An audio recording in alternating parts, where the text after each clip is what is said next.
KKR যে IPL 2025 এই মরশুমটা খেলেছে তাদের টিম ম্যানেজমেন্টের পুরোপুরি দোষ। কারণ আইপিএল অকশনে ক্রিকেটারদের রিটেন করেছে, এবার সেই ক্রিকেটারের মধ্যে 4 ক্রিকেটার কেকেআর থেকে বাদ পড়তে চলেছে। তাদের মধ্যে একজনের নাম এবার পুরোপুরি হলেন ভেঙ্কটেশ আইয়ার।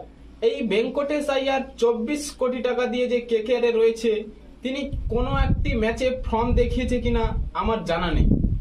কিন্তু এবার 2 নম্বরে রয়েছে রমনদীপ সিং। তার তো ফিল্ডিং এর দক্ষতা রয়েছে ঠিকই, কিন্তু তার ব্যাটিং এর যে দক্ষতা, কোনো ম্যাচেই তার পারফরমেন্স ঠিকঠাক নেই।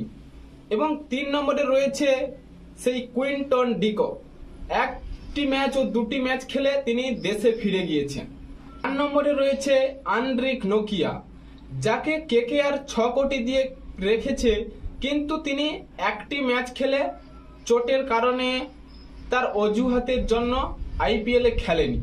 তাহলে এই যে প্লেয়ারদের টাকা দিয়ে রেখেছে কেকেআর, তাদের পারফরমেন্স যদি ঠিকঠাক না হয়, কেকেআর তাহলে আইপিএল অকশনে কিভাবে এই ক্রিকেটারদের নিল? হ্যাঁ বন্ধুরা, আইপিএল অকশনে ক্রিকেটারদের নিয়ে বড় ভুল করেছে কেকেআর।